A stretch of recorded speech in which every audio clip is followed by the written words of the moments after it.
Dr. Geetanjali ma'am, you are here?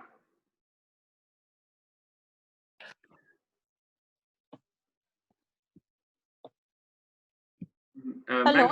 Yeah, you're audible now. Ma'am, we are Yeah, starting the meeting now. yeah. Good evening, everyone. On behalf of Pune Ophthalmic Society, I would like to welcome you all to this out of the box webinar. Actually, I won't say it as a webinar because the topic is so intense that this is actually a space where you're gonna open up your mind with the expert. In this COVID times, all of us are going through a lot of stress, and I'm sure everyone will agree to it. So I think we will start. We are already running late. I'll call upon the President, Dr. Geetanjali ma'am, to take the meeting ahead, please. Geetanjali ma'am. Good evening, everyone. Am I audible? Yes, ma'am.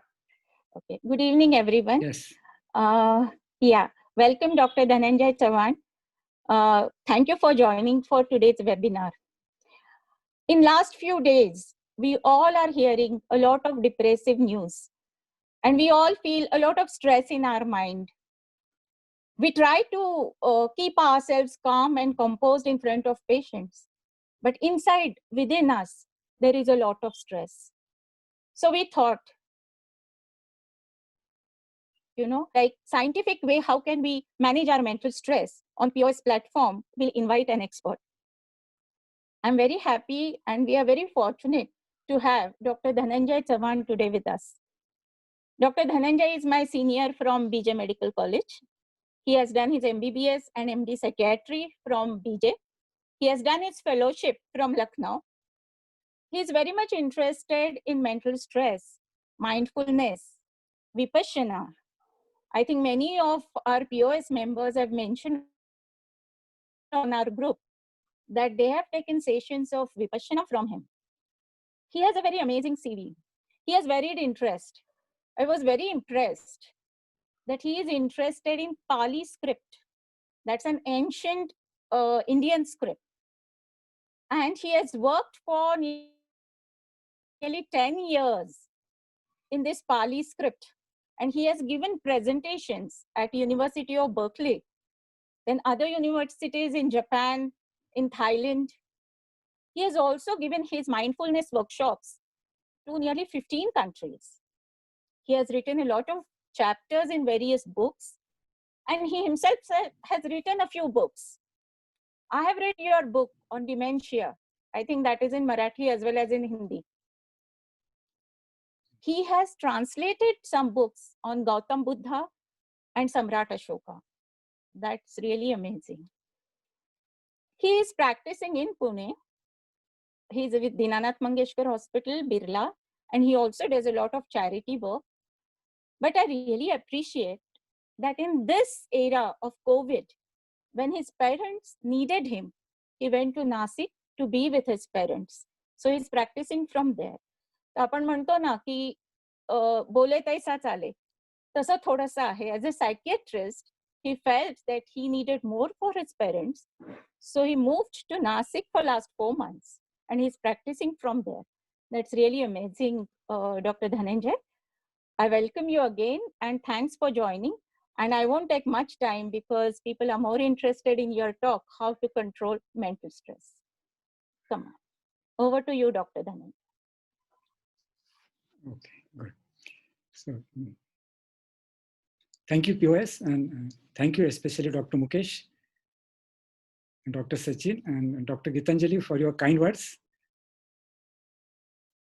Today, we are going to talk about mental health and how we can keep ourselves positive during these unprecedented times. I'm going to speak about 3 aspects of mental health during this short time. And I want this session to be interactive.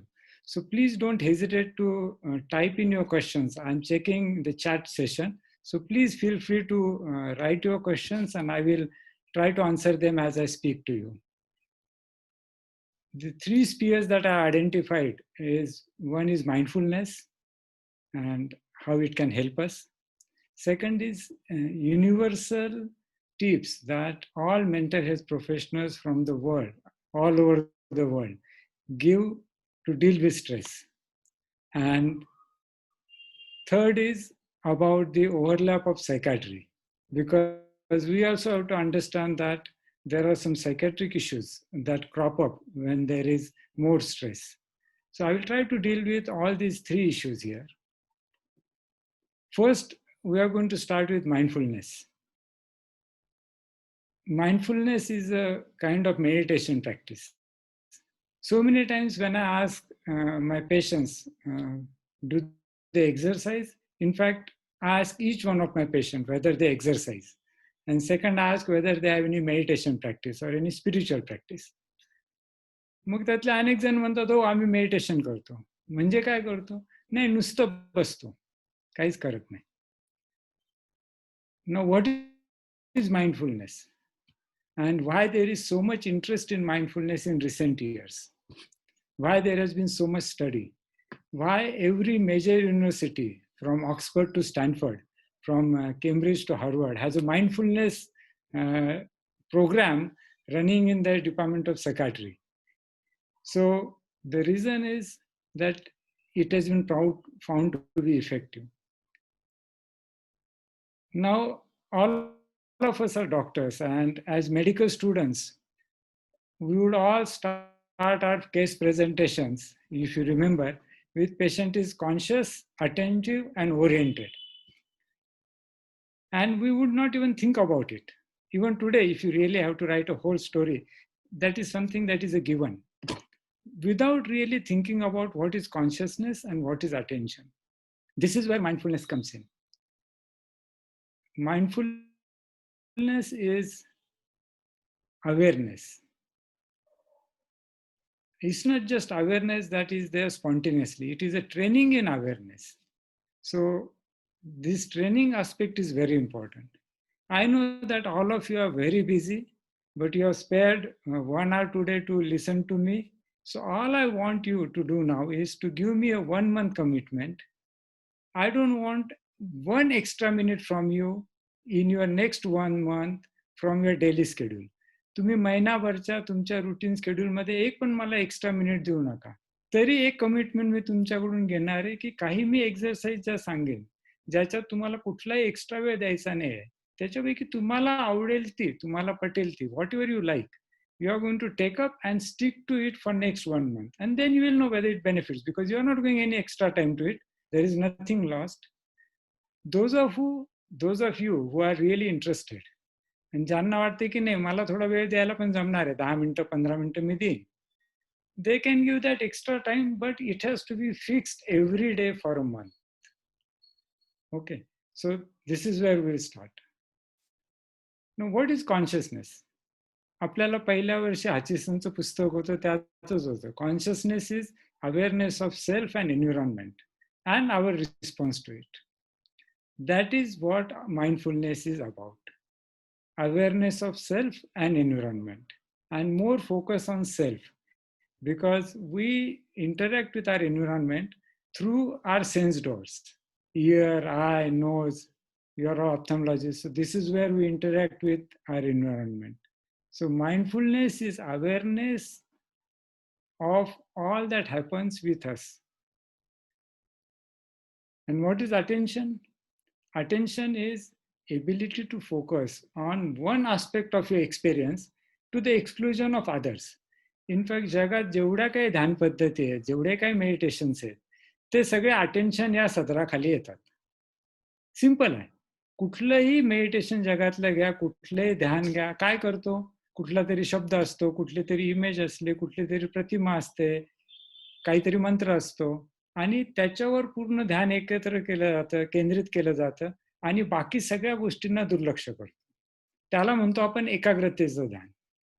Mindfulness is समग्रतेचं ध्यान. म्हणजे you are more aware of everything that is happening around you, but you are training to be aware of some particular aspect more. So you focus on it more.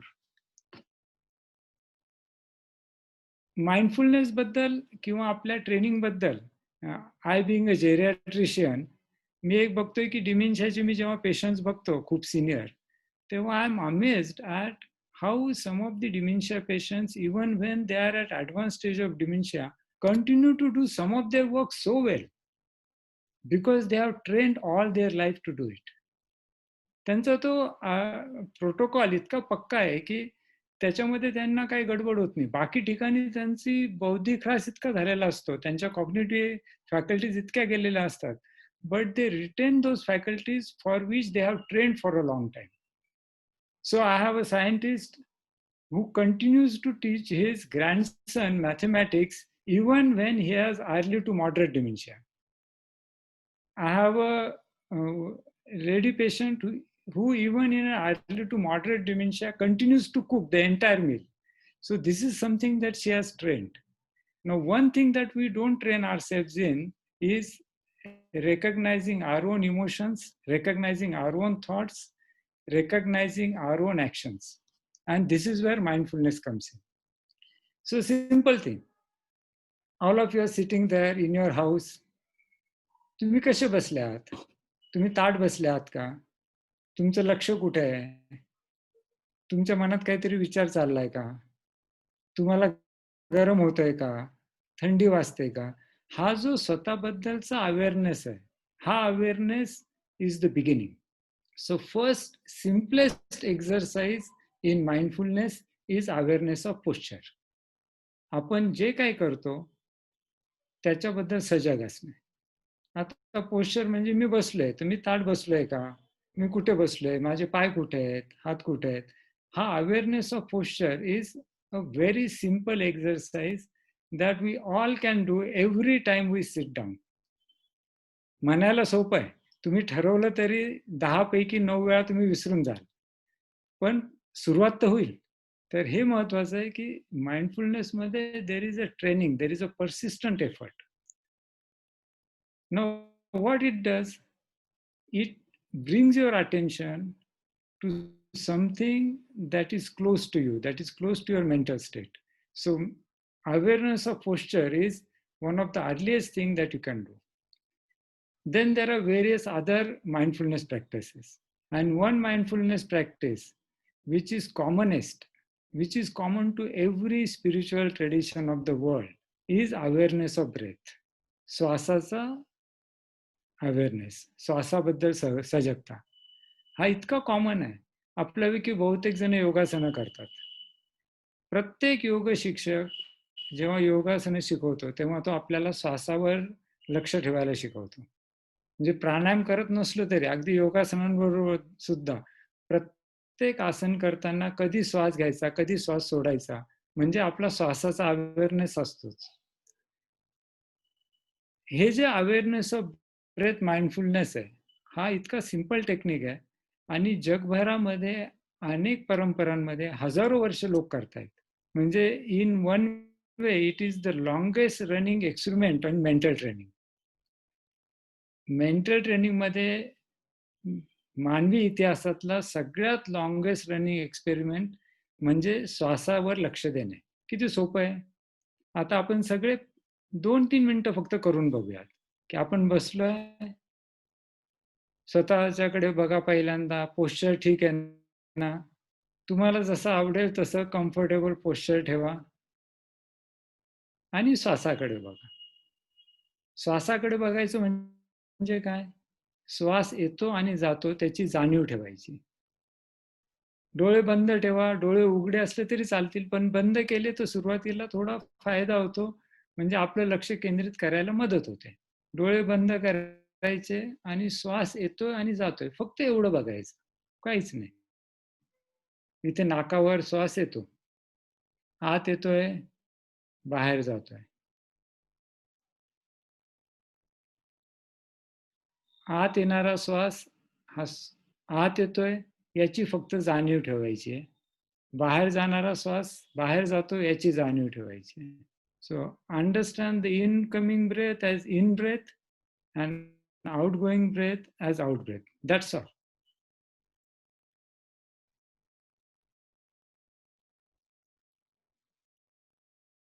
Those of you who have difficulty focusing around the nose can also pay attention to their stomach, because our stomach moves with breath. They can also pay attention to the movement of the stomach, but generally it is better to pay attention to entrance of the nostrils. Sit calmly. Be curious like a child. लहानपणी आपण कसं इकडे तिकडे फिरायचो, एक curiosity असायची, तसं be curious about your breath and just observe it. Incoming breath as incoming breath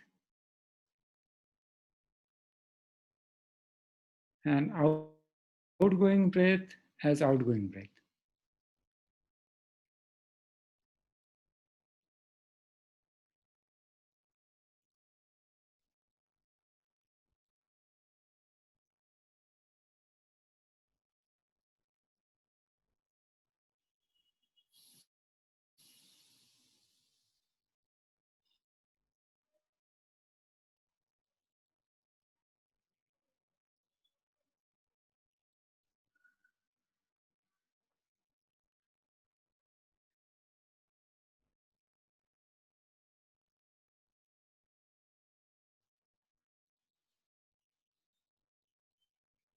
You will realize that after 2, 3, 4 breaths, sometimes a little longer, your mind wanders away.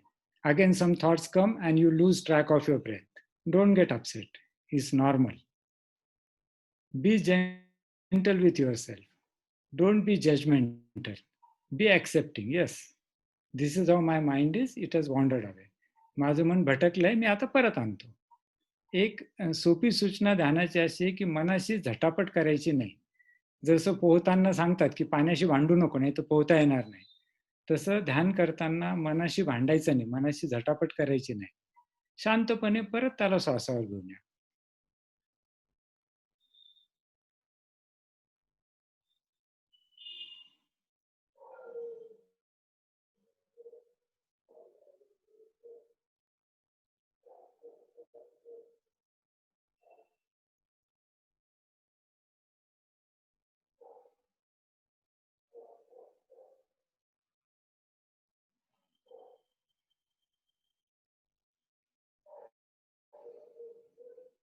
Do not try to control your breath.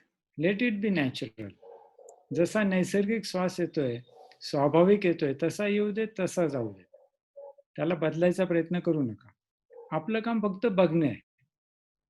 एक शब्द आहे तटस्थ. जसं नदीच्या किनारी किंवा समुद्राच्या किनारी आपण बसतो आणि त्या लाटांकडे बघतोय, तसं आपण आपल्या श्वासाकडे बघायचं.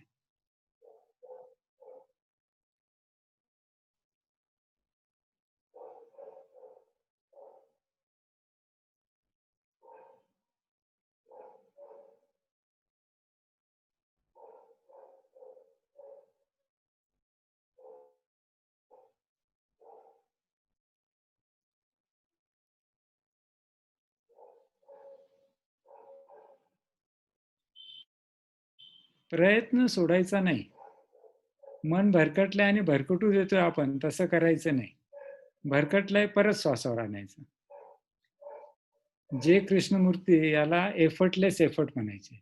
एफर्टलेस यासाठी की आपण अँक्शस व्हायचं नाही, शांत राहायचंय, पण प्रयत्न सोडायचा नाही, हे महत्वाचं.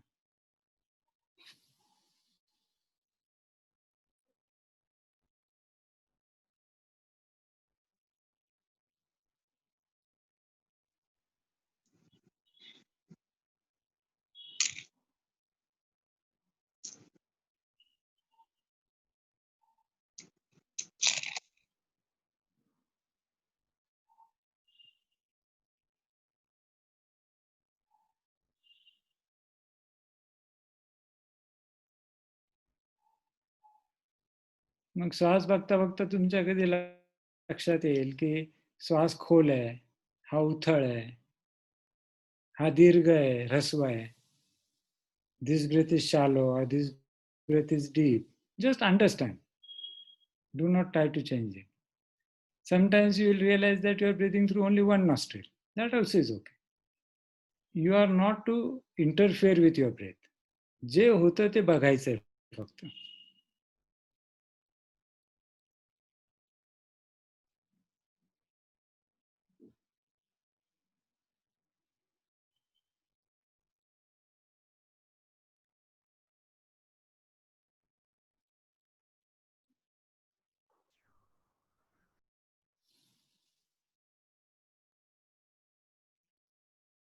एक ट्रिक अशी की मी एक प्रोफेशनल आहे आणि मी आता कॉन्सन्ट्रेट करणार आहे ब्रेथवर कम्प्लीट, असा विचार केला तर तुम्ही तुमच्या मनावर एक आघात करताय. एक लहान मुलगा जसं कुतूहल असतं त्याचं, की अरे काय चाललंय? तुम्ही बघता लहान मुलं इकडे तिकडे फिरतात, कुतूहल असतं त्यांच्या मनात. तसं आपल्या श्वासाबद्दलचं कुतूहल, की अरे कसा येतोय हा श्वास? दीर्घ आहे, ऱ्हस्व आहे, शॅलो आहे, डीप आहे, फास्ट आहे, स्लो आहे. Let me just observe. मला काहीच करायचं नाही, मी फक्त बघणार आहे.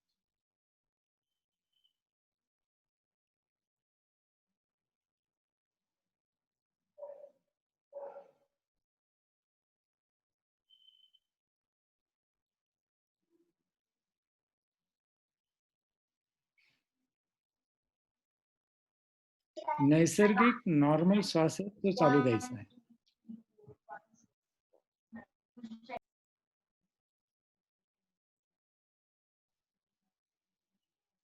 ओके, आता थांबूयात.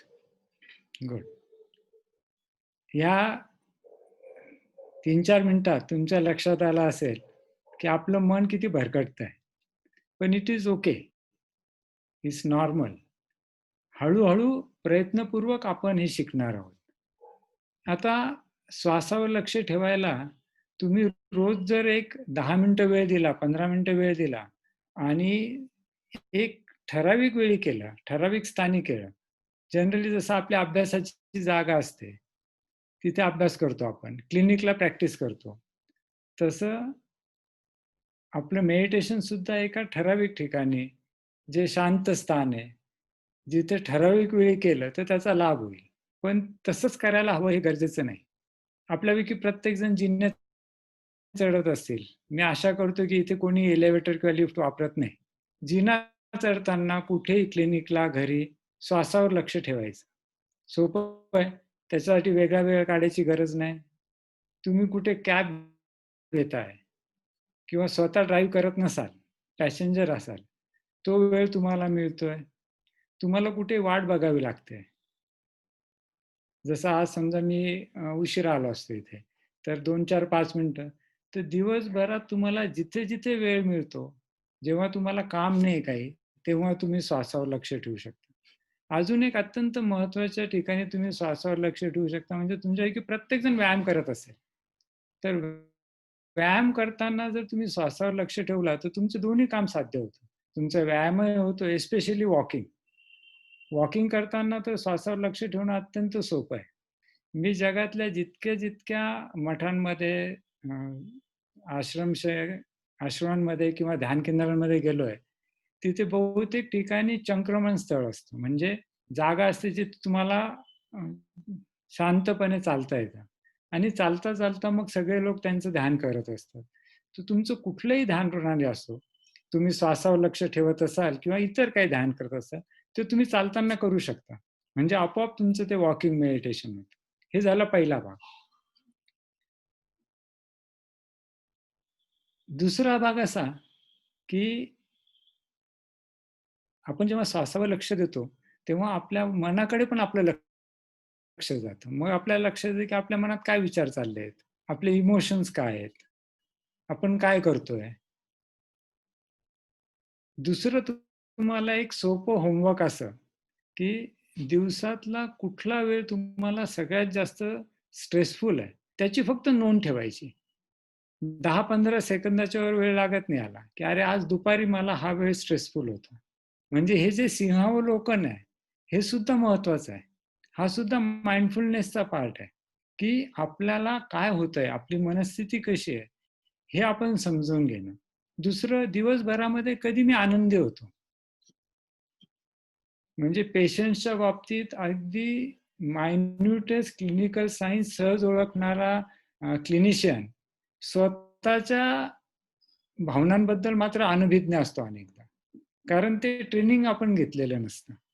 तेव्हा दिवसभरात आपल्या स्वतःच्या इमोशन्सकडे लक्ष ठेवलं होतं. एकदा कुठेतरी बसून फक्त दिवसाचा आढावा घेणे. मी अनेकदा पेशंट्सला सांगतो की दिवसाचे 3 सेशन करा. जेवणाच्या आधी एक काही सेकंद द्या की आतापर्यंत सकाळपासून सकाळ कशी गेली? Was there anything extremely stressful? Was there anything which was very joyful, joyous, peaceful? दुपारच्या सेशनला ते करता येईल, परत रात्रीच्या सेशनला करता येईल. One more time when you can easily watch your breath is when you go to bed. आपण जेव्हा झोपतो तेव्हा झोप येईपर्यंत आपण सहज श्वास बघू शकतो. एक महत्वाची गोष्ट सांगायची आहे, कारण आपण आता मेंटल हेल्थ आणि पॉझिटिव्हिटी बद्दल बोलतोय. झोप ही अत्यंत आवश्यक आहे. आपल्यामध्ये अनेकदा डॉक्टरांना सुद्धा ही कल्पना नसते की आपल्या आरोग्यासाठी, मानसिक आरोग्यासाठी झोप किती महत्वाची आहे. झोप is not an inactive state. आपल्या सगळ्या मेमरीज आहेत त्या नॉन रेम स्लीपमध्ये कॉन्सन्ट्रेट होत असतात आणि आपलं जे भावनिक आयुष्य आहे, आपली जी इमोशनल स्टेट आहे, त्याचं सगळं मेंटेनन्स, त्याचं क्लिनिंग जॉब हा रेम स्लीपमध्ये होत असतो. तेव्हा झोप ही आपल्याला अत्यंत महत्वाची आहे. पुरेशी झोप न घेता जर कोणी असा विचार करत असेल की माझं मानसिक आरोग्य ठीक राहील, तर ती चूक आहे. मग तुम्ही दिवसभर ध्यान केलं आणि झोप नसली तर तुमचं मानसिक आरोग्य नीट राहणार नाही. तेव्हा झोप ही अत्यंत आवश्यक आहे. पुरेशी झोप नसेल तर बाकी सर्व गोष्टी मिथ्या आहेत. तेव्हा झोप ही महत्वाची आहे. झोपण्याच्या आधी तुम्ही काही क्षण श्वास बघितला तर शांतपणे झोप लागेल. पण त्यासाठी दिवसभराची सवय पण हवी. हळूहळू श्वासाची मैत्री हवी. कधी कधी लहान मुलांना हे जेव्हा ध्यान शिकवतो तेव्हा आम्ही म्हणतो की तुमचा एखादा शेजारी आहे आणि तुम्ही त्याच्याशी कधीच आयुष्यावर बोलत नाही. तो अडचणीच्या वेळी धावून येईल का? नाही येणार. पण तो शेजारी तुम्ही कायम त्याच्याशी देवाणघेवाण करता, बोलताय, मदत करताय, ओळख चांगली आहे की तुम्हाला अडचण असली की त्याला बोलावं लागत नाही. तसं श्वासाचं आहे. तुम्ही जर रोज श्वासावर लक्ष ठेवायची प्रॅक्टिस केली तर तुम्हाला सहज श्वास मदतीला धावून येतो. तर हे झालं आनापान, हे सोपं ध्यान आहे. आता मी जे काय बोलतोय याच्याबद्दल सुरुवातीला एक असं आलं की आपण प्रेझेंटेशन ठेवूयात, म्हणजे लिहिलं पण लक्षात घ्यायला, ग्रासला बरं पडेल. पण मला असं वाटतं तुमच्यापैकी कुणाला जर याचा राईटअप हवा असेल तर तुम्ही डॉक्टर मुकेशला सांगितलं तर मी त्यांच्याकडे सगळा राईटअप पाठवून देईन. तुम्ही त्यांच्याकडनं घेऊ शकता. हे झालं श्वासाबद्दलचा माइंडफुलनेस. अत्यंत महत्वाचा सोपं ध्यान आहे. दुसरा माइंडफुलनेस आहे, अत्यंत सोपा आहे. तरुणांना हे जास्त भावतं. म्हणजे फक्त आवाजांकडे लक्ष देणे. तुम्ही चहा पिताय आणि चहा पिता पिता तुम्ही मोबाईलला हात लावणार नाही. जोवर मी माझा चहा किंवा कॉफी संपत नाही तोवर मी मोबाईलला हात लावणार नाही, टीव्हीला हात लावणार नाही, कॉम्प्युटर उघडणार नाही. फक्त जे काय आवाज माझ्या आजूबाजूला आहेत, मग निसर्गाचे असो किंवा इतर असो, त्यांच्याकडे फक्त बघेन, ऐकेन. तेव्हा फक्त 5 मिनिटं काही न करता आपल्या आजूबाजूचे आवाज ऐकणे हे सुद्धा एक अत्यंत सोपं ध्यान आहे.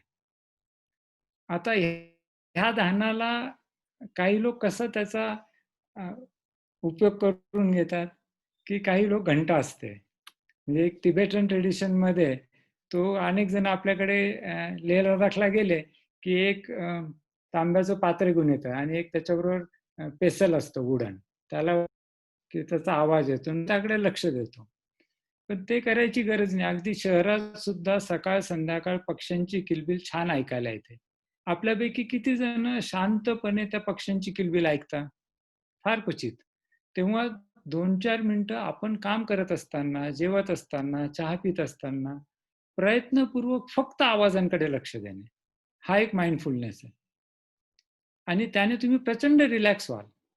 म्हणजे पॉझिटिव्ह इमोशन्स तुम्हाला बाहेरून आणायची गरज नाही. त्या आपोआप आतून येतील. कारण तुम्ही आता निसर्गाकडे लक्ष द्यायला सुरुवात केलेली आहे.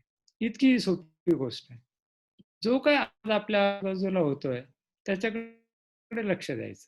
एकच आवाज नाही, कुठलाही आवाज असो, पण एक ठरवायचं की मी चहा पिताना फक्त आवाज ऐकेन. आपल्यापैकी अनेक जण भाग्यवान आहेत कारण त्यांच्या घरी बाल्कनी आहे, टेरेस आहे, त्यांना टेरेसमध्ये बसता येतं, बाल्कनीत बसता येतं, चहाचा कप घेऊन गेले. नवरा बायको दोघं असले तर अधिक चांगलं. शांतपणे बसून फक्त तुम्ही निसर्गातले आवाज ऐका. That is a great stress buster. यानंतर अजून एक काय करू शकतो आपण की जेव्हा जेव्हा आपण कुठेही नैसर्गिक सौंदर्य बघतो तेव्हा ते डोळे भरून बघणे. एक साधी गोष्ट आपल्यापैकी अनेकांचे स्क्रीन सेव्हर असतात, ते काहीतरी नैसर्गिक दृश्य असतं.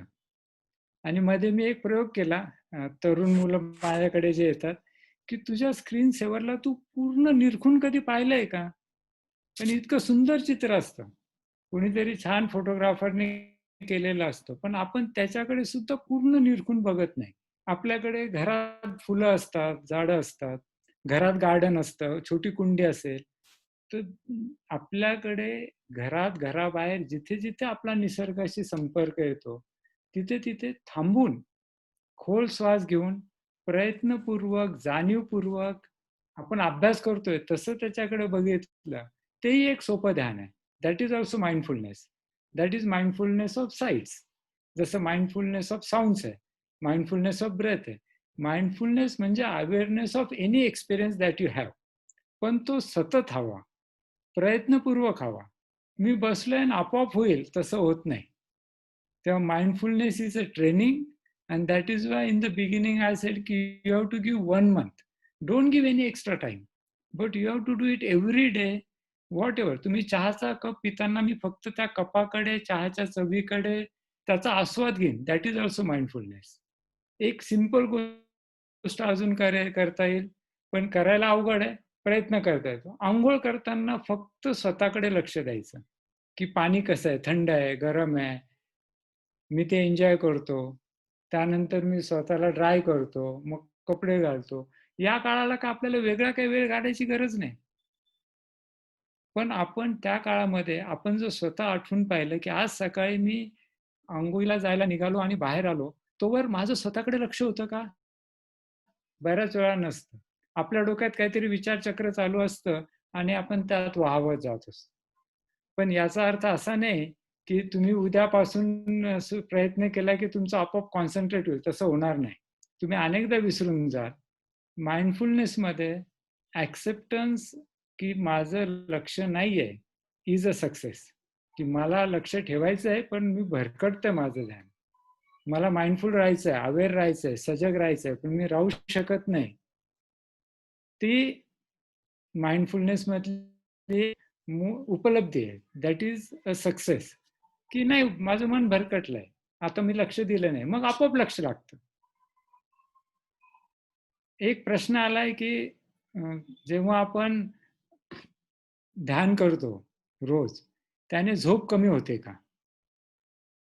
आता जेवढ्या ध्यान प्रणाली आहेत, साधारणतः कुठल्याही ध्यान परंपरेशी भांडायचं नाही, असा माझा एक प्रयत्न असतो बरं का.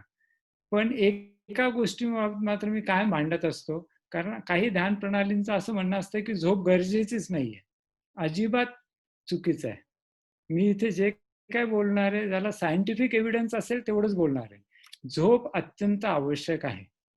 साधना केल्याने, मेडिटेशन केल्याने झोपेची गरज थोडी कमी होऊ शकते. एक कारण हे असेल, की अनेकदा साधना करता करता आपण डुलकी घेतो. That micro sleep also may be helping us. But our aim of meditation is not to get less sleep. मी म्हणतो पुरेशी झोप काढा.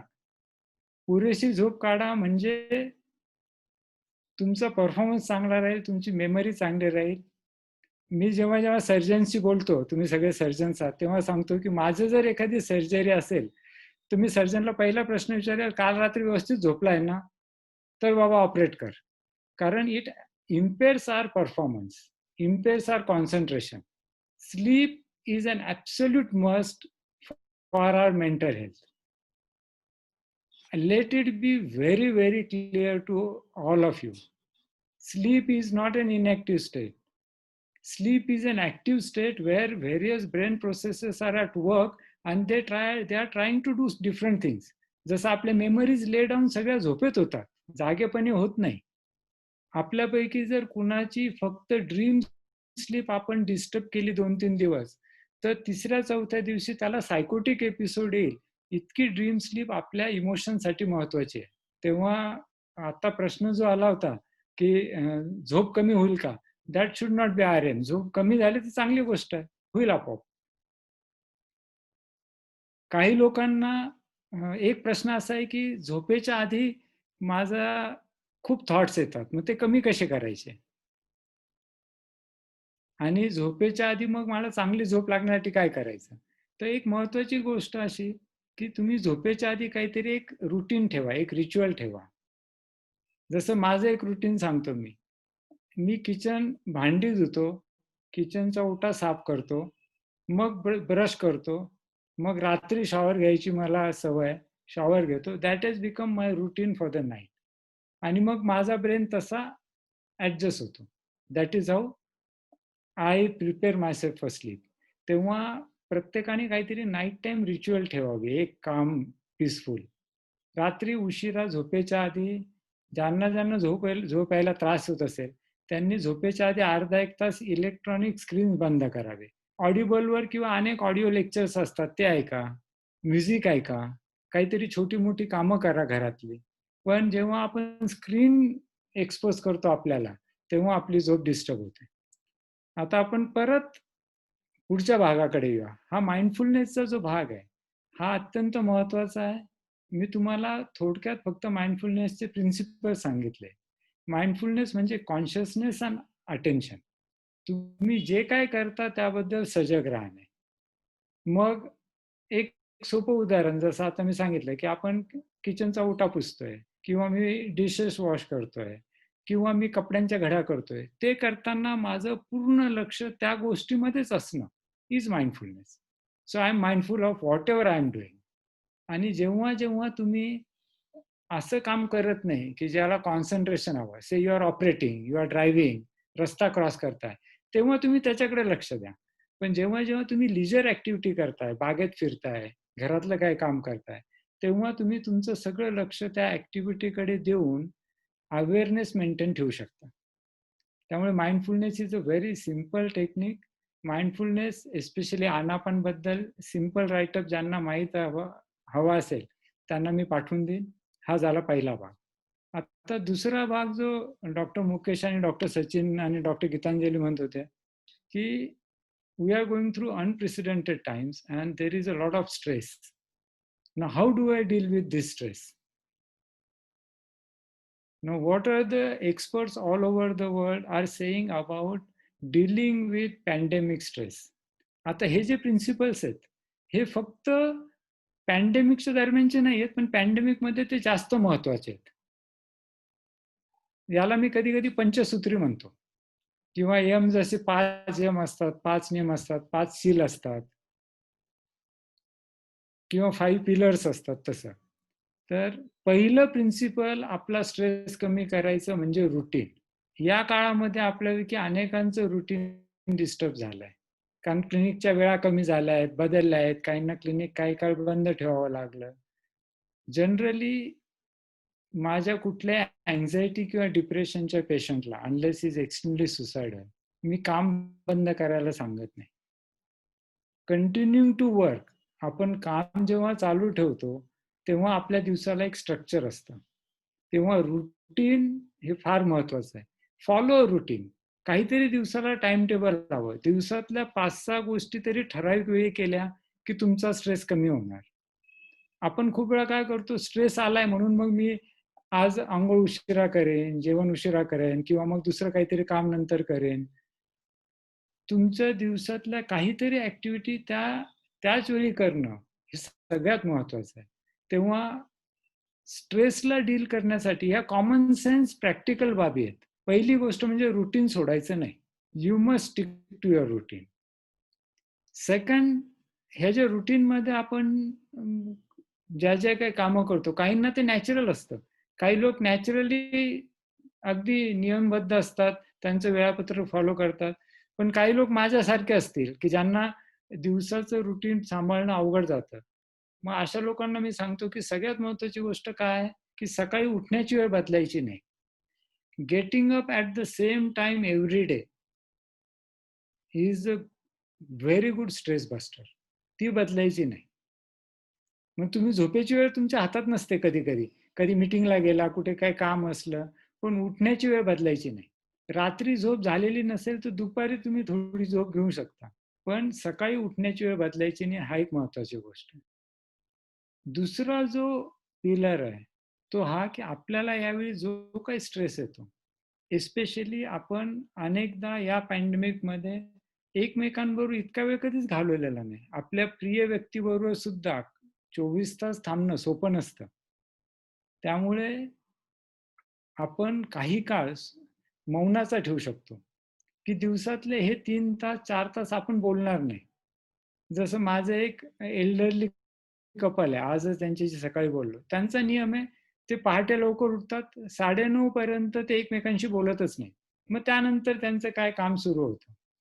तसं आपण आपल्या घरामध्ये एक वेळ अशी निवडू शकतो, की त्यावेळी सगळ्यांनी शांत राहायचं, कोणीच बोलायचं नाही. आपोआप वातावरण शांत होतं.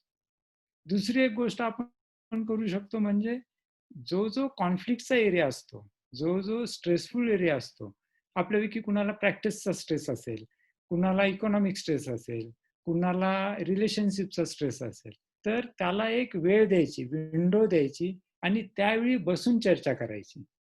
आपल्याकडे आपण सगळे बिझनेससाठी मीटिंग सगळ्या घेतो आणि ते प्रॉपर शेड्यूल मीटिंग असतात. पण घरातल्या लोकांसाठी, घरातल्या इश्यूजसाठी आपण शांतपणे बसून ठरवून बोलत नाही. तेव्हा घरामध्ये जी काही समस्या असेल, जी काही कॉन्फ्लिक्ट असेल, त्यासाठी एक वेळ ठरवायची आणि त्यावेळीच बोलायचं, बाकी वेळी बोलायचं नाही. एस्पेशली तुमच्यापैकी अनेक जण पॅरेंट्स असतील, दिवसभर मुलांच्या मागे भुणभुण लावायची नाही. त्याने मुलं चिडतात. त्यांना एकदा शांतपणे बसून प्री प्लॅन मीटिंग ठेवून समजून सांगायचं, की ह्या माझ्या तुझ्याकडनं अपेक्षा आहेत, तुझ्या काय अपेक्षा आहेत. मग कुठेतरी तुमची दिलजमाई होईल, 2 points from him or her, 2 points from you and then you make an agreement आणि मग तुम्ही पुढे जाल. तर ही जी गोष्ट आहे, की तुम्हाला जो काही स्ट्रेस आहे, जी काही कॉन्फ्लिक्ट आहे, तिला तुम्ही एक विंडो द्या आणि त्याच वेळी ॲड्रेस करा, दिवसभर नाही. कधी कधी असं असतं की नवरा is a morning person, wife is a night person, और त्यांच्या वेळा वेगवेगळ्या असतात. तेव्हा तुम्ही आपापसात ठरवून घ्या की आपण कधी बोलणार आहोत.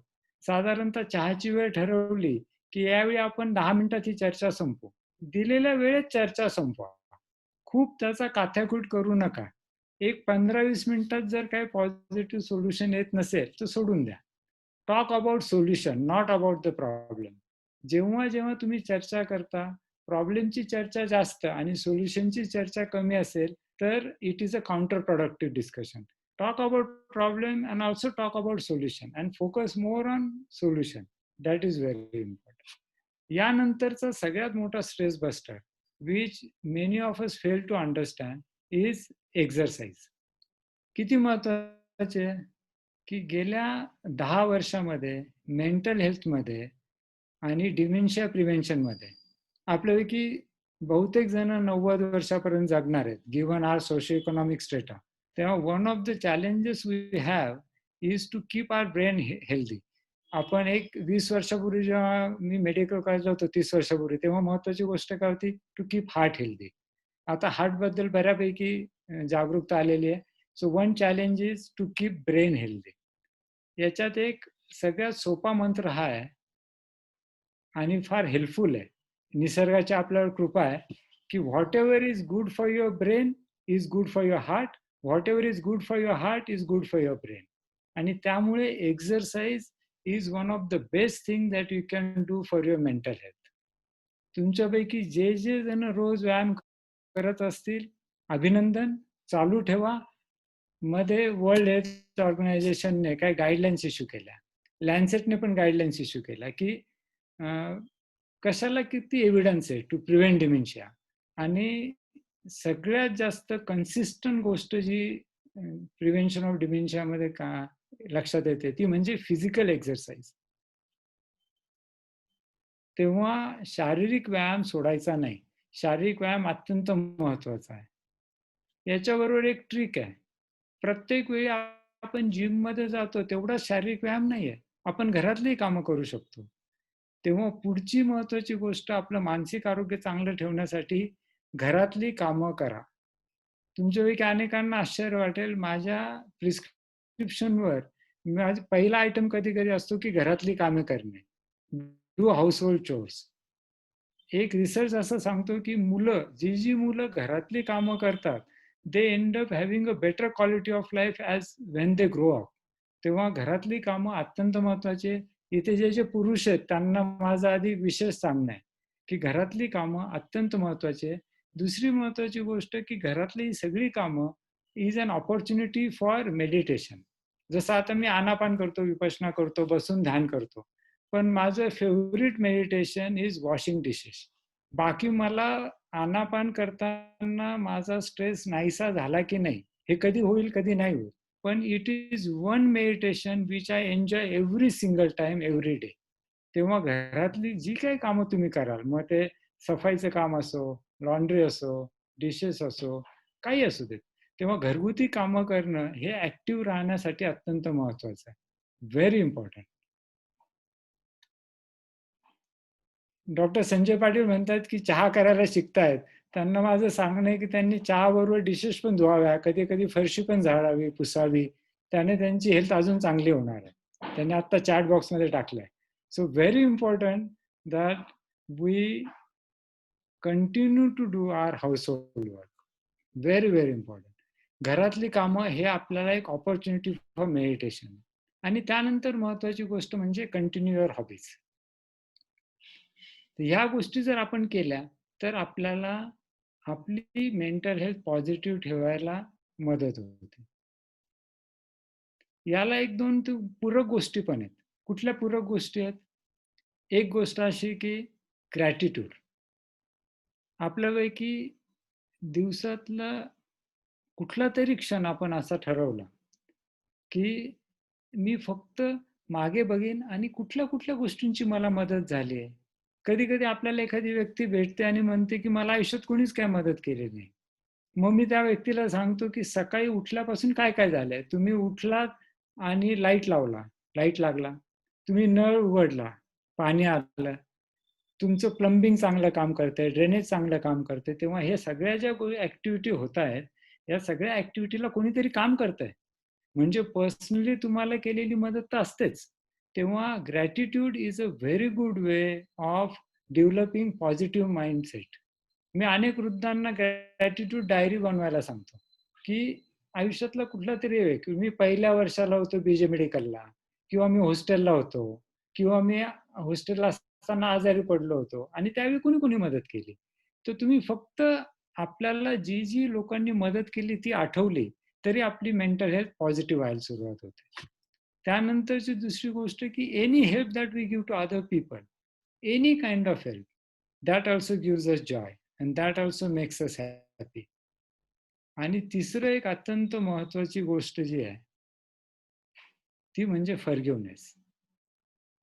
मी स्वतः दिवसातून 2दा काही सेकंद असा विचार करतो की मला जर कोणी त्रास दिला असेल तर आय फॉरगिव्ह हिम. याचा अर्थ होतं असं नाही, मनात तो भाव राहतो, कुठेतरी कटुता असते, पण इंटेन्शन तर पाहिजे की मी माफ करेन.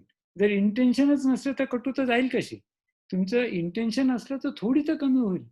आणि दुसरं, इतरांनी पण मला माफ करावं. तर हे जे फॉरगिव्हनेस आहे, आपण इतरांना क्षमाभाव जो आपण वाढवला तर याने आपल्या डोक्यावरचं बर्डन कमी होतं. तेव्हा ह्या अत्यंत सोप्या गोष्टी आपण करू शकतो ज्याने आपल्याला या पॅन्डेमिक मध्ये सुद्धा मेंटल हेल्थ राखायला मदत होईल. मी परत रिपीट करतोय, रुटीन अत्यंत महत्वाचं आहे, especially those who are not use to keep in a regular routine और time table. Keep fix wake up time, हे पहिलं आलं. दुसरं, घरातली कामं करा, ऍक्टिव्ह राहा, एक्सरसाइज करा. मेडिटेशनला तुम्हाला वेगळा वेळ द्यायची गरज नाही, पण देऊ शकला तर अधिक चांगलं. त्यानंतर तुमचे ज्या काही कॉन्फ्लिक्ट असतील त्याला एक स्पेसिफिक वेळ द्या आणि फॉलो करा. त्यानंतर एक शेवटची गोष्ट मी सांगतोय की आतापर्यंत मी जे काही सांगितलं हे अनेकांना थोडं व्याख्यान किंवा प्रीचिंग सारखं वाटू शकतं की हे करा, ते करा, ते करा. आता मी हे जे सांगणार आहे हे तुम्हाला आवडणारी गोष्ट आहे. Do not ignore your pleasures. आपल्यापैकी प्रत्येकाला काही गोष्टी आवडतात. कुणाला सकाळी चहाचा कप आणि त्याबरोबर वर्तमानपत्र. आम्हाला शाळेत असताना आपल्या सगळ्यांना सुखाचे क्षण म्हणून खांडेकरांचा धडा होता. तेव्हा आपण आपली प्लेजर जपायची असतात. मग ती प्लेजर तुमचा चहाचा कप असो, कॉफीचा कप असो, तुमचा एखादा पर्टिक्युलर TV सिरियल असो, तुमचा व्यायाम असो किंवा तुमच्या मित्रांशी गप्पा असो, तेव्हा मला जे जे काही सुख भावतात, all the pleasures that I enjoy, do not ignore those pleasures. Those pleasures are important to make your life comfortable. Okay. So this was a short overview of what all one can do to keep oneself in good shape mentally. आपलं मानसिक आरोग्य व्यवस्थित कसं ठेवता येईल. आता जाता आता एक 2-3 मिनिटं फक्त उरलेत. After that I will hand over. एक महत्वाची गोष्टची वॉर्निंग आहे की मेडिटेशन किंवा mindfulness is not a cure all. म्हणजे मला सिव्हिअर डिप्रेसिव्ह डिसऑर्डर आहे आणि मी माइंडफुलनेसची प्रॅक्टिस करेन बरा होईल असं होणार नाही. एक कॉमन एक्झाम्पल मी सगळ्या माझ्या पेशंट्सला देत असतो, प्रत्येक पेशंटला देतो की मला चष्मा आहे तर मला चष्मा वापरावाच लागणार आहे. मी उद्या अरहंत झालो, स्थितप्रज्ञ झालो, सिद्ध पुरुष झालो, बुद्ध झालो तरी चष्मा लागणारच मला. चष्म्याशिवाय मला दिसणार नाही. तेव्हा चष्म्याचा आणि इतर गोष्टींचा संबंध नाही. हे उदाहरण मी यासाठी देतो की त्यांना अनेकांना सिव्हिअर अँझायटी डिसऑर्डर असते, सिव्हिअर डिप्रेसिव्ह डिसऑर्डर असते आणि मग कोणीतरी त्यांना म्हणतोय की अरे औषध घेऊ नको किंवा डॉक्टरचा सल्ला घेऊ नको, तू फक्त मेडिटेशन कर किंवा तू फक्त सुट्टी घे. तर psychiatric illnesses are biological illnesses which must be treated. Majority of the psychiatric disorders have genetic basis. म्हणजे डिप्रेशन, मूड डिसऑर्डर सारखा जो आजार आहे त्याला more than half the contribution I can say for sure is genetic contribution. आता आपल्याला we also know that all substance abuse, alcoholism आणि migraine, these are mood spectrum disorders. तुमच्यापैकी अनेकांकडे मायग्रेनचे पेशंट येत असणार. हे मला माहिती यासाठी की माझ्याकडे जेवढे मायग्रेनचे पेशंट येतात त्यातले निम्मे कुठल्या ना कुठल्या ऑप्थॉल्मॉलॉजिस्टला भेटून आलेले असतात. तेव्हा migraine is also mood spectrum disorder, especially in women from 15 to 45. It is very common. So identifying the triggers is very important. एक अजून महत्वाची गोष्ट मेंटल हेल्थमध्ये गरजेची आहे लक्षात ठेवणं की स्वभाव आणि मानसिक आजार ह्या दोन वेगळ्या गोष्टी आहेत. स्वभावाला औषध नाही पण मानसिक आजाराला औषध असतं. आपण जेव्हा म्हणतो की हा विचित्र माणूस आहे, फार अवघड आहे किंवा एखाद्या माणसाला आपण सहज बोलीभाषेत चक्रमे म्हणून जातो, तेव्हा अशी जी माणसं असतात की ज्यांचं इतरांची तेवढं चांगलं सूत जमत नाही किंवा सारखे त्यांचे वादविवाद होत असतात, संघर्ष होत असतो, अशा व्यक्तींना स्वभावदोष असण्याची शक्यता आहे. मानसिक आजार असलेल्या व्यक्ती इतरांना त्रासदायक वागण्याची शक्यता खूप कमी असते. मानसिक आजारांचा त्रास स्वतःला होत असतो आणि दुर्दैवाने डॉक्टर्स सुद्धा त्यांच्या मानसिक आजारांची ट्रीटमेंट घेत नाहीत. सिव्हिअर डिप्रेशन असतं, ट्रीटमेंट घेत नाही. सिव्हिअर अँझायटी डिसऑर्डर असते, ट्रीटमेंट घेत नाहीत. याला जर पॅरलल द्यायचा असेल तर मला मायोपिया आहे आणि मी चष्मा न लावता गाडी चालवतोय, पूर्ण अज्ञान आहे. तसं मला मानसिक आजार आहे, I may be suffering from depression, I may be suffering from anxiety. तुमच्या व्यक्तिमत्वाचा आणि पर्सनॅलिटी स्ट्रेंथचा आणि मानसिक आजाराचा संबंध नाही. अमुक व्यक्तिमत्व असलेल्या व्यक्तीला डिप्रेशन येत नाही असं होत नाही. Your personality is a separate thing. जसं कुणाला चष्मा लागेल, खूप मनमिळावू माणूस आहे म्हणून त्याला चष्मा लागणार नाही असं होत नाही. तसं these disorders, all of us are prone for these disorders. Our professional stresses make us more prone for these disorders. So तुम्हाला जर सिव्हिअर डिप्रेशन असेल, महिना तुमची झोप डिस्टर्ब असेल किंवा तुमच्या दैनंदिन जीवनावर त्याचा परिणाम होत असेल, तुमच्या व्यावसायिक जीवनावर परिणाम होत असेल, कौटुंबिक जीवनावर परिणाम होत असेल, तर तुम्हाला प्रोफेशनल सल्ला घेणं गरजेचं आहे. So all the things that I have said earlier are very important for mental health, but do not ignore if there is a mental disorder, a psychiatric disorder, because these disorders are medical disorders. They are not psychological disorders. They are biological disorders for most part. and many of them need biological intervention. So that is the last thing I wanted to say.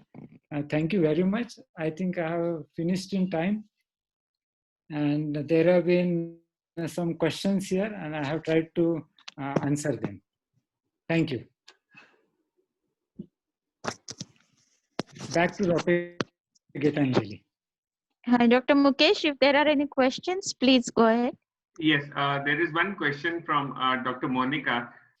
She's asking that studying at late night till 4 a.m. and then sleeping in the afternoon, does it affect the quality of life or effectiveness of studies? No.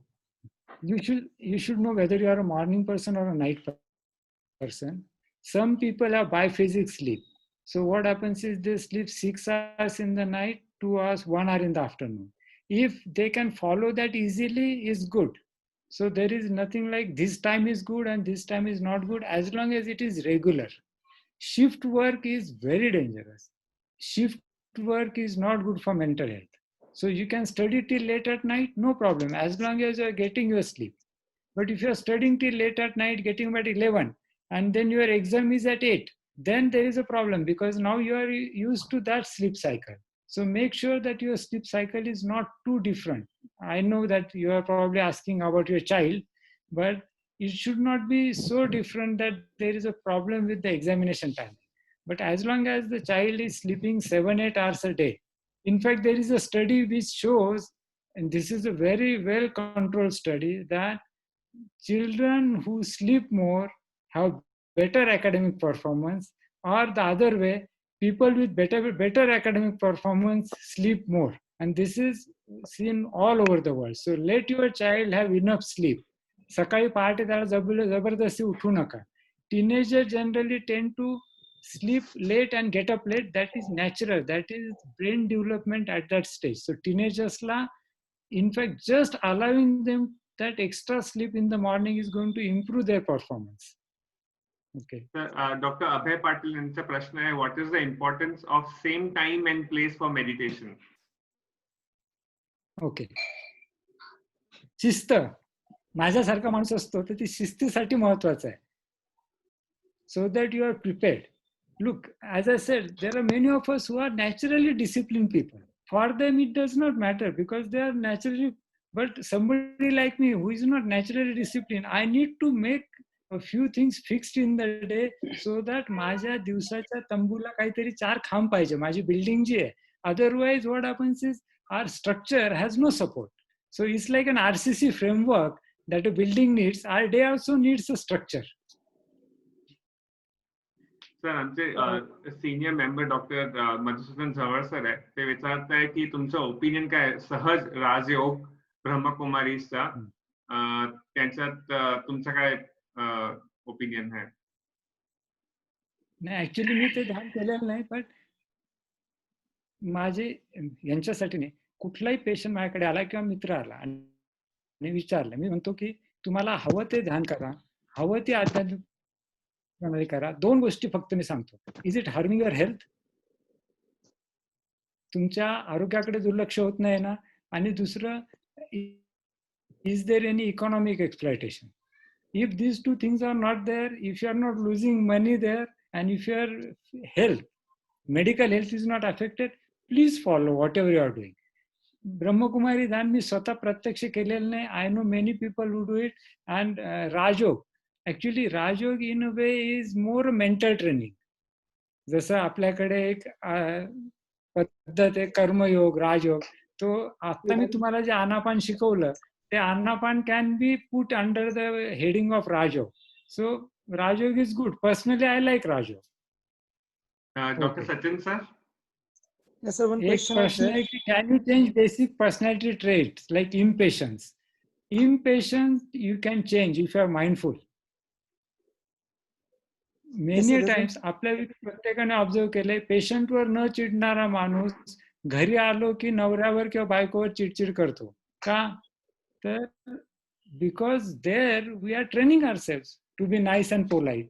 So you can carry that training to home also, or with yourself also. One of the things that happens with us is we are not kind to ourselves. In fact, mindfulness मध्ये एक सगळ्यात महत्त्वाचं principal आहे की be kind to yourself, accept yourself as you are. Do not force too many expectations on you. This is how I am. And that acceptance make you calm. And then you will not be so impatient. But constant irritability, which is not your nature basically, can be a symptom of depression. Sadness and irritability are two sides of the same coin. एक प्रश्न मी There's विचारू one, का? Oh, please. Yeah, Dr. Dhananjay, is being workaholic is a disorder or it's a normal thing? It's not a disorder, but ability to take a break, ability to give time to yourself is good for you and also good for your patients. So sometimes people who go on working without adequate sleep or without adequate rest, I tell them, look, you are not helping your patients also because you are not at your best. So being workaholic is not a disorder, but if you are not even getting proper sleep, if you are not able to give time for your friends or family or things that you love to do, then that is going to affect your mental health. But just loving your work is a good thing. We all love our work, and that is why we went through the training of MBBS and MD, nantar apni practice, because we like our work. That's not a bad thing. Thank sir, you. one question from my side. So many of this during Okay. pandemic, there's two intense emotions many of us going through. One is feeling of aloneness because we are not meeting people, we are Yes. just connected on social media. Yes. And some intense Right. moments of overwhelming emotions like anxiety, depression, anger. So some tips for managing these two episodes. Right. One is feeling of aloneness, and second, intense period of emotions. Yes. Some tips for those two things. Okay. Now, one thing that is happening is with this pandemic, we have so many webinars going on, but we don't have enough meetings, online meetings with our loved ones. समजा तुमचा भाऊ दिल्लीला आहे की तुमचे मित्र आहेत 3 वेगवेगळ्या गावात, तर तुम्ही त्यांची झूम मीटिंग ठेवू शकता किंवा तुम्ही ठरवून फोन करू शकता. आपल्याकडे काय झालं की सोशल मीडियामध्ये आपण एका मोठ्या ग्रुपवर असतो आणि प्रत्येक जण काहीतरी टाकत असतो, पण पर्सनल टॉक होत नाही. आज मी दुपारी माझ्या वर्गातल्या एका मित्राशी बोललो, तर आम्हाला दोघांना गैरवरून आलं की अरे आपण 15 वर्ष एकमेकांशी बोललो नाही. काहीतरी निमित्ताने फोन केला आमचा झाला की एवढं काय आपण बिझी नव्हतो आणि आमची चांगली मैत्री होती कॉलेजमध्ये असताना. तेव्हा आपण तो वेळ देत नाही. ठरवून वेळ देणं गरजेचं आहे की तुमच्या दिवसामध्ये तुम्हाला संपर्क हवा आहे, तर मला आवडीचे लोक ज्यांनी मला मदत केली आहे, काका, मामा, मित्र, दूरचे लोक, प्रोफेशनल कलिग्स, तुम्ही लिस्ट बनवायची आणि रोज फोन करायचा. इथे नाशकात माझ्या कॉलनीत एक शेजारी आहे माझा, तो गेले 20 वर्ष असं करतोय. झोपताना तो 3 नावं ठरवतो आणि सकाळी उठल्यावर त्या 3 जणांना फोन करतो. आणि अशिक्षित आहे, 12वी पास झालेला माणूस आहे, पण तो एकदम व्यवस्थित, म्हणजे त्याला ते इनेटली माहित आहे की this is how I am going to keep in touch with people. So this is one thing that you can do for loneliness. About intense emotions, that is what I said की it is important that you look back and make a note. आपण बाकी अभ्यासासाठी किंवा पेशंटसाठी पानाच्या पानं लिहितो, पण मी जर कुणाला होमवर्क दिला की दिवसात फक्त 2दा लिहून ठेवा की तुमच्या इंटेन्स इमोशन्स कुठल्या होत्या, निगेटिव्ह असो पॉझिटिव्ह असो. Just keep track of those and then you will realize what is it that is making you very upset or very distressed or very anxious or very fearful. And then once you recognize the pattern, then you can sit down and address it. So you need to give time for yourself to look at them. आपण खूप वेळा काय करतो, मी जसं म्हटलं की बाकी गोष्टींमध्ये आपण इतका वेळ देतो. उद्या जर एखादं नवीन इन्स्ट्रुमेंट आलं ऑप्थॅमचं की तुमच्यापैकी सगळेजण वर्कशॉपला जाल, 5 दिवस ते पूर्ण नवीन इन्स्ट्रुमेंट शिकाल, काय प्रोसिजर शिकाल, पण स्वतःच्या इमोशनल हेल्थसाठी 1-2 मिनिटं आपण देत नाही. ती देणं गरजेचं आहे. आणि इतरांना शिकवायला हवं, घरातल्या लोकांना, की दिवसातून 2दा-3दा मागे बघून बघायचं, ज्याला सिंहावलोकन म्हणतात. आपल्याकडे जुन्या भाषेमध्ये पच्चवेक्षण किंवा प्रत्यवेक्षण हे एक प्रकारचं ध्यान आहे की जेवताना तुम्ही सकाळ कशी गेली हे बघायचं, संध्याकाळी दिवस कसा गेला आणि झोपताना आज दिवसभर कसा गेला, कुठल्या इंटेन्स इमोशन्स होत्या. त्या आयडेंटिफाय करणं इज द फर्स्ट थिंग. एकदा तुम्ही ते आयडेंटिफाय केलं की मग ते ऍड्रेस करणं सोपं जातं. कारण त्याच्या मागे दरवेळी काहीतरी कारण असतं. कुठेतरी आपली कुरबुर असते आणि we never address that. Sometimes it is interpersonal, sometimes it is economical, sometimes just taking a fullscape paper. मी कधी कधी एखादा समजा माझा पेशंट आहे त्याने फोन केला की सर मला खूप स्ट्रेस होतोय की आता माझ्या कंपनीचं काय होणार. तर मी सांगतो एक कोरा कागद घ्या A4 आणि बसून विचार करा की what is practically going to happen. आपण काय असतं आपल्याकडे कधी कधी कॅटॉस्ट्रॉफिक थिंकिंग होते आपली. असं काही मोठं घडणार नसतं. पण because of that uncertainty our mind starts churning. So at such time, sit and address it. जसं एक कुठेतरी मी गोष्ट लहानपणी वाचली होती की कुत्रा मागे लागला तुमच्या आणि तुम्ही पळाले की तो अधिक मागे लागतो. तुम्ही थांबलात आणि वळला की तो थांबतो. तसं आपल्या अनेकदा इंटेन्स इमोशन्सचं असतं की आपण थांबून त्यांना फेस केलं की अरे हे होतंय मला आणि का होतंय, की मग त्या इंटेन्स इमोशनची इंटेन्सिटी कमी व्हायला लागते. It will definitely work for whoever. तुमचा मित्र असेल जुना ज्याला कुणाला हा त्रास होत असेल, it will definitely work. Great. Okay. Sachin sir, you can. There's one more question, sir. Yes. Can you change the basic personality traits? For example, impatience. झाला ना तो प्रश्न. Chala, he answered. He sir. answered No. about that. Yeah, he answered. Yeah. स्वभावाला औषध आहे. स्वभावाला औषध नाहीये. Correct. आपण हे काय करायचं असतं की आपल्या नजीकच्या लोकांना, म्हणजे आता मी सिंगल आहे पण माझे आई वडील असतील, आपल्या कुटुंबियांना आपल्या नियर अँड डिअर वन्सची पर्सनॅलिटी ऍक्सेप्ट करणं. आपण जितक्या लवकर ते शिकू तितकं आपलं आयुष्य सुखकर होतं की त्यांच्या पर्सनॅलिटीमध्ये बदल होईल स्वभावात. अशा अपेक्षा आपली जोवर असते तोवर तो संघर्ष चालू राहतो. स्वभावाला औषध नाही. Personalities don't change. Thanks doctor Dhananjay. Excellent talk. Okay. आणि तुम्ही सगळ्याच इतक्या कमी वेळात मस्त सगळं सांगितलं. छोट्या छोट्या टिप्स वर very important. And most important what I learn is maintain the routine during this pandemic. That is I think is very important. Get up at the same time, continue your routine, आणि ते नक्कीच helpful आहे. Definitely. I must express my sorry to everyone की आज काय झालं, meeting सुरू झाली तोपर्यंत सगळं ठीक होतं आणि अचानक माझी रेंजच गेली वायफायची, फोनच्या नेटची. So I could join a bit late. Sorry for that. आणि त्यामुळे तुम्हाला सगळ्यांनाच थांबावं लागलं.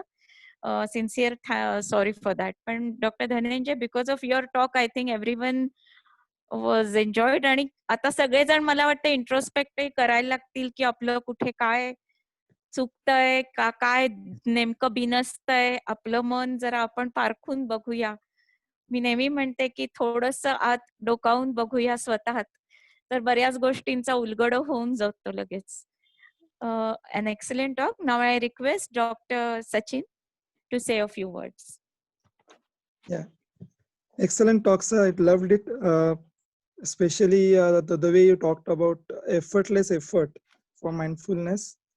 Also give us some simple tips during this COVID time, and also answered few of our basic queries. So thanks a lot on behalf of POS for joining us and enlightening us for various aspects of stress management. I also thank our President Gitanjali Sharma ma'am and Secretary Mukesh for taking excellent efforts to organize the webinar. All the members of managing committee, members of POS, and all of you who are still there on Sunday evening for this excellent webinar. Looking forward to many more in future. Thank you once again, sir, and thank you one and all. Thank you, sir. Thank you. Thank you. Thank you. Thank you everyone for joining. Thank you. Bye-bye. Bye. Bye.